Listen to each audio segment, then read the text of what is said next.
Right then, petrol heads and casual drivers alike. Ever wondered what makes your car go vroom? It's all down to the engine, the beating heart of your metal steed. Without it, your car is just a very expensive paperweight. Now I know what you're thinking. Engines are complicated, scary things full of gears and grease. But fear not, we're going to break it down, nice and easy. By the end of this, you'll be boring your mates down the pub with your newfound engine expertise. So buckle up, grab a cuppa, and let's dive into the wonderful world of car engines. First things first, we need to meet the key players in this mechanical orchestra. Think of the engine as a well-coordinated team. Each part has a crucial role to play. First up, we have the cylinders. These are like the engine's lungs. They're hollow chambers where the magic happens. Inside each cylinder is a piston, a cylindrical piece of metal that moves up and down like a tireless athlete. The piston is connected to the crankshaft, a rotating shaft that converts the piston's up and down motion into rotational force. Think of it like the engine's hips, twisting and turning to power the wheels. Finally, we have the camshaft. This clever chap controls the valves that let air and fuel in and exhaust gases out of the cylinders. It's like the engine's brain, making sure everything happens in the right order.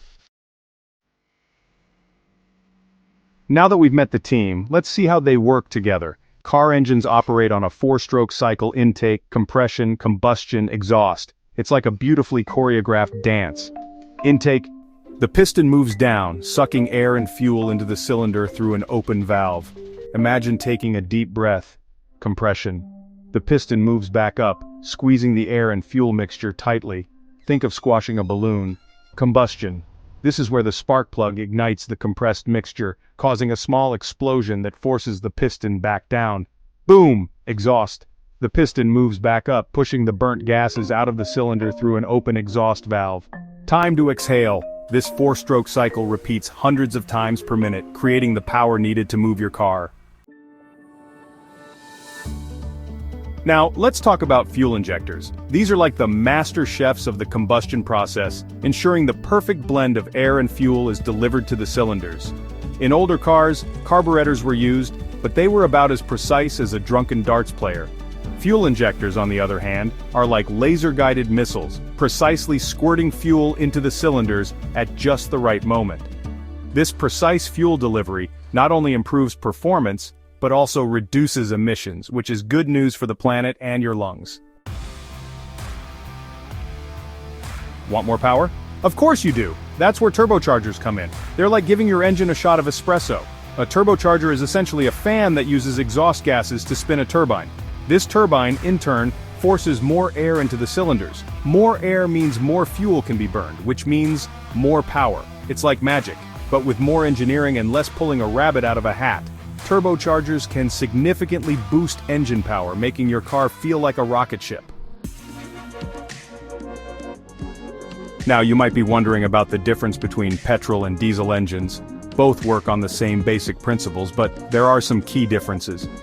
Petrol engines are like the sprinters of the engine world. They're typically more responsive and rev higher, making them more fun to drive for some. Diesel engines, on the other hand, are like marathon runners. They're more fuel efficient and produce more torque, which is the twisting force that gets you moving. So which is better? Well, it depends on your needs. If you want a sporty drive, petrol is the way to go. If you need a workhorse that can tow a caravan and sip fuel, diesel is your friend.